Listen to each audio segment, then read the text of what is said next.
Israel மற்றும் America Iran மீது தாக்குதல் நடத்தியதை தொடர்ந்து ஆரம்பமான மத்திய கிழக்கு மோதல்கள் இன்று 10 நாட்களை எட்டியுள்ளன.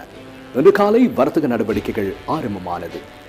உலக சந்தையில் மசகு எண்ணெயின் விலை 2022ஆம் ஆண்டுக்கு பின்னர் முதன் முறையாக $100 தாண்டியது. லண்டன் பிரெண்ட் சந்தையில் ஒரு பிப்பாய் மசகு எண்ணெயின் விலை இன்று $119.50 வரை அதிகரித்திருந்தது. கடந்த 24 மணித்தியாலங்களில் பிரெண்ட் மசகு எண்ணெயின் விலை $24.96 அதாவது 27% அதிகரித்துள்ளது. அதேபோன்று WTI சந்தையில் மசகு எண்ணெய் பீப்பாய் ஒன்றின் விலை இன்று காலை $119.48 பதிவாகியுள்ளது. அமெரிக்காவின் வெஸ்ட் டெக்சாஸ் இன்டர்மீடியட் சந்தையில் ஒரு பீப்பாய் மசகு எண்ணெயின் விலை கடந்த 24 மணித்தியாலங்களில் $25.72 அதிகரித்துள்ளது. இது 28.3% அதிகரிப்பாகும். நைஜீரியாவின் மோர்பனில் மசகு எண்ணெயின் விலை $112.2 என்று பதிவாகியுள்ளதுடன் இதற்கமைய விலை 13% அதிகரித்துள்ளது. இது ஒரே நாளில் மசகெண்ணெயின் விலையில் ஏற்பட்ட அதிகரிப்பாக சர்வதேச ஊடகங்கள் செய்தி வெளியிட்டுள்ளன. எவ்வாறாயினும் G7 நாடுகளின் நிதியமைச்சர்கள் எண்ணெய் சந்தையில் ஏற்பட்டுள்ள இந்த நெருக்கடி நிலைமைக்கு தீர்வு காணும் வழிகள் தொடர்பில் ஆராய்ந்து வருவதாக சர்வதேச ஊடகங்கள் செய்தி வெளியிட்டுள்ளன. சர்வதேச எரிசக்தி முகவர் நிலையத்துடன் இணைந்து இந்த நாடுகளின் வசம் உள்ள மசகெண்ணெய் கையிருப்புகளை ஒரு கூட்டு திட்டத்தின் கீழ் சந்தைக்கு விநியோகிக்க முன்மொழியப்பட்டுள்ளது. இது தொடர்பில் விசேட கலந்துரையாடலை அவர்கள் ஏற்பாடு செய்துள்ளதாகவும் சர்வதேச ஊடகங்கள் செய்தி வெளியிட்டுள்ளன. ஹோமூஸ் நீரிணை ஊடாக முன்னெடுக்கப்படும் கப்பல் போக்குவரத்து நடவடிக்கைகள் மட்டுப்படுத்தப்பட்டமையினால் உலக எண்ணெய் விநியோகத்தில் பாரிய தடைகள் ஏற்பட்டுள்ளன. மத்திய கிழக்கு யுத்த பதற்றம் ஆரம்பமாவதற்கு முன்னர் ஒரு நாளைக்கு சுமார் 100 கப்பல்கள் ஹோமூஸ் நீரிணை ஊடாக பயணித்திருந்தது. எனினும் கடந்த சனிக்கிழமை 3 கப்பல்கள் மாத்திரமே பயணித்துள்ளன. அதில் எண்ணெய் போக்குவரத்து கப்பல் ஒன்று மாத்திரமே அடங்குகிறது.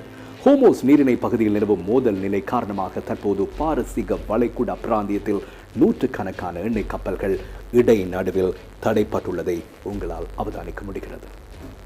இந்த நெருக்கடியான சூழ்நிலைக்கு மத்தியில் சவுதி அரேபியா தனது மசகெண்ணெய் இருப்புகளை ஸ்பாட் மார்க்கெட் எனப்படும் உடனடி சந்தைக்கு விடுவிக்க நடவடிக்கை எடுத்துள்ளதாக ப்ளூம்பர்க் செய்தி சேவை தெரிவித்துள்ளது.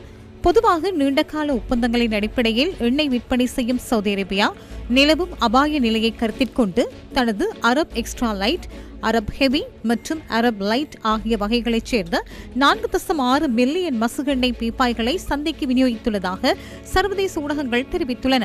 இதேவேளை யுத்த நிலைமை காரணமாக மத்திய கிழக்கின் பிரதான எண்ணெய் உற்பத்தியாளர்கள் தமது உற்பத்தி நடவடிக்கைகளை பாரிய அளவில் குறைத்து வருவதாக தெரிவிக்கப்படுகின்றது. யுத்தம் ஆரம்பமாவதற்கு முன்னர் ஈராக்கின் தெற்கு பகுதியில் ஒரு நாளைக்கு 4.3 மில்லியன் பீப்பாய் மசகு எண்ணெய் உற்பத்தி செய்யப்பட்டது. அது தற்போது 1.3 மில்லியன் பீப்பாய் வரை 70% குறைவடைந்துள்ளது.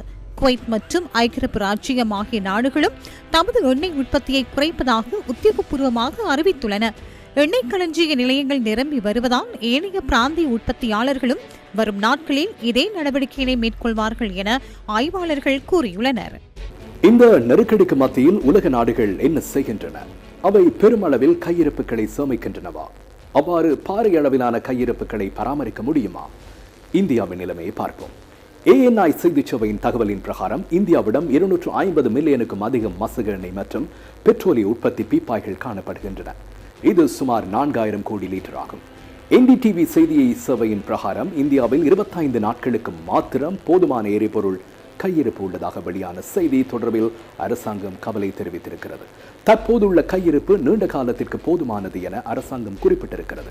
ஆஸ்திரேலியாவின் நிலைமையை பார்த்தால் அவர்களிடம் 36 நாட்களுக்கு தேவையான பெட்ரோல், 34 நாட்களுக்கு டீசல் மற்றும் 32 நாட்களுக்கு விமான எரிபொருள் கையிருப்பில் உள்ளதாக ஆஸ்திரேலியா எரிசக்தி அமைச்சர் தெரிவித்திருக்கிறார். இந்த நாடுகள் சுமார் 1 மாத காலத்திற்கு தேவையான எரிபொருள் கையிருப்பையே பராமரித்து வருகின்றன. பல நாடுகள் தற்போது எண்ணெய் கொள்வனவு செய்யக்கூடிய மாற்று சந்தைகள் தொடர்பில் கவனம் செலுத்தி வருகின்றன. இந்தியாவின் மிகப்பெரிய தனியார் எண்ணெய் சுத்திகரிப்பு நிறுவனமான ரிலையன்ஸ் இண்டஸ்ட்ரீஸ் ரஷ்யாவிடம் எண்ணெய் கொள்வனவு செய்வதற்கான சந்தை வாய்ப்புகள் தொடர்பில் ஆராய்ந்து வருவதாக ப்ளூம்பர்க் செய்தி சேவை தெரிவித்துள்ளது. இந்தியாவின் எரிசக்தி தேவைகளை கருத்தில் கொண்டு ரஷ்யாவிடமிருந்து எண்ணெய் கொள்வனவு செய்வதற்கு அமெரிக்க திரைசேரியின் வெளிநாட்டு சொத்து கட்டுப்பாட்டு அலுவலகம் விசேட அனுமதியை வழங்கியுள்ளதாக சர்வதேச ஊடகங்கள் தெரிவிக்கின்றன. இதன் பிரகாரம் 2026ஆம் ஆண்டு மார்ச் மாதம் 5ஆம் தேதிக்கு முன்னர் கப்பலில் ஏற்றப்பட்ட ரஷ்ய மசகு எண்ணெயை ஏப்ரல் 4ஆம் தேதி வரை கொள்வனவு செய்ய இந்திய நிறுவனங்களுக்கு அனுமதி வழங்கப்பட்டுள்ளது. தற்போது இந்தியாவுக்கு அருகிலுள்ள அரபிக்கடல் மற்றும் வங்காள விரிகுடா பகுதிகளில் ரஷ்யாவின் 15 மில்லியன் பீப்பாய் மசகு எண்ணெய் ஏற்றப்பட்ட கப்பல்கள் தயார் நிலையில் உள்ளன. சிங்கப்பூருக்கு அருகில் ரஷ்யாவின் மேலும் 7 மில்லியன் எண்ணெய் பீப்பாய்கள் காணப்படுவதாகவும் சர்வதேச ஊடகங்கள் செய்தி வெளியிட்டுள்ளன. அவசரகால நிலைமைகளின் போது பயன்படுத்துவதற்காக மூலோபாய எண்ணெய் கையிருப்புகளை பேணிவரும் பல நாடுகள் உலகில் இருக்கின்றன. உலகின் மிகப்பெரிய மூலோபாய எண்ணெய் கையிருப்பை கொண்டுள்ள நாடு அமெரிக்காவாகும். 714 மில்லியன் பீப்பாய்கள் அமெரிக்காவின் கையிருப்பில் உள்ளன. சீனா தனது உத்தியோகபூர்வ தரவுகளை வெளியிடாவிட்டாலும் 90 நாட்களுக்கும் அதிகமான தேவையை பூர்த்தி செய்வதற்கான பாரிய கையிருப்புகளை அந்த நாடு கொண்டுள்ளதாக தெரிவிக்கப்படுகிறது. ஜப்பான் 200க்கும் அதிக நாட்களுக்கு தேவையான சுமார் 500 மில்லியன் பீப்பாய் எண்ணெய் கையிருப்பை கொண்டுள்ளது. இலங்கையின் நிலை என்ன? தற்போதுள்ள களஞ்சிய வசதிகளின் அடிப்படையில் இலங்கை கொண்டுள்ள எரிபொருள் கையிருப்புகளின் பிரகாரம் 40 நாட்களுக்கு தேவையான பெட்ரோல், 33 நாட்களுக்கு போதுமான டீசல் மற்றும் 49 நாட்களுக்கு போதுமான விமான எரிபொருள் கையிருப்பில் உள்ளன. தாய்லாந்தில் நடைபெறும் ஏசியா 2050 மாநாட்டில் கலந்து கொண்ட மத்திய வங்கி ஆளுநர் கலாநிதி நந்தலால் வீரசிங்க இது தொடர்பில் தெளிவூட்டினார். 2022 முதல் 2023 ஆண்டின் பொருளாதார நெருக்கடியுடன் ஒப்பிடும்போது தற்போதைய நிலைமை முற்றிலும் மாறுபட்டது என அவர் சுட்டிக்காட்டினார். நாட்டில் காணப்படும் வெளிநாட்டு கையிருப்பு வலுவாக உள்ளதால் கடந்த காலத்தை போன்றதொரு பொருளாதார நெருக்கடி மீண்டும் ஏற்படும் அபாயம் இல்லை என அவர் கூறியுள்ளார். From our point of view, I think oil obviously as oil importing country. எமது பக்கம் இருந்து பார்த்தால் நாம் எண்ணெய் இறக்குமதி செய்யும் ஒரு நாடாகும். எண்ணெய் விலை அதிகரித்தால் அது எமது பணவீக்கம் மற்றும் நிலுவையில் தாக்கத்தை ஏற்படுத்தும். எனினும் தற்போது எமது பணவீக்கம் சாதகமான மட்டத்தில் உள்ளது. கடந்த மாதம் அது 1.6% காணப்பட்டது.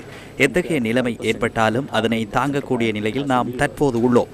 சிறந்த நிலையில் உள்ளோம். கடந்த காலங்களில் 70% வரை உயர்ந்த பணவீக்கம் தற்போது 1.6% காணப்படுகின்றது. எம்மை போன்ற சிறிய பொருளாதாரத்தை கொண்ட நாடுகளினால் இதனை சமாளிக்க முடியும். 2022-2023 ஆண்டு காலப்பகுதியுடன் ஒப்பிடும்போது நாம் 0 to 7 பில்லியன் டாலர் வரை எமது வெளிநாட்டு கையிருப்பை அதிகரித்துள்ளோம். அந்நிய செலாவணியூடாக எத்தகைய நிலைமையையும் எம்மால் எதிர்கொள்ள முடியும். முன்பையும் விட இவ்வாறான நிலைமைகளுக்கு தயாராவதற்கு தேவையான கால அவகாசம் தற்போது எமக்குள்ளது. Relying on imported oil, obviously this has impact on both balance of payment and inflation, but I think we can manage that. I guess the question is how long you இந்த கையிருப்பை எவ்வளவு காலம் பேண முடியும்? ஈரான் போர் 4 வாரங்களுக்கு மேல் நீடித்தால் என்ன நடக்கும்? That's our major concern. Our concern of our part of the world is that உலகளாவிய எண்ணெய் விலை, சுற்றுலாத்துறை, வர்த்தகமாகிய நமது பொருளாதாரத்தில் நேரடி தாக்கத்தை ஏற்படுத்தும் என்பதால் ஒரு பாரிய சவாலாக இது காணப்படுகின்றது. இது உலக பொருளாதாரத்திலும் பெரும் பாதிப்பை உண்டாக்கும். மோதலில் ஈடுபட்டுள்ள நாடுகள் தமது பொருளாதாரத்திற்கும் ஏனைய நாடுகளின் பொருளாதாரத்திற்கும் ஏற்படும் பாதிப்பை உணர்ந்து செயற்படும் என நம்புகின்றேன். நாம் எமது கையிருப்புகளையும் நிதிசார் கொள்கைகளையும் மேலும் வலுப்படுத்த எதிர்பார்க்கின்றோம். எண்ணெய் நெருக்கடி ஏற்பட்டால் என்ன செய்வது? உலகளாவிய விநியோக சங்கிலியில் ஏற்படும் பாதிப்பே இங்குள்ள பிரச்சனையாகும். தற்போது எரிபொருள் அல்லது பிற பொருட்களை இறக்குமதி செய்வதற்கு தேவையான கையிருப்பு எம்மிடம் போதுமான அளவு உள்ளது. எனவே கையிருப்பு ரீதியாக நமக்கு பிரச்சனைகள் இல்லை. ஆனால் வெளிப்புற காரணிகளால் உலகளாவிய எண்ணெய் விநியோகத்தில் தடை ஏற்பட்டால் அது நமது பொருளாதாரத்தில் தாக்கத்தை செலுத்தும். which will block or restrict the supply of petroleum and any other thing to our economies.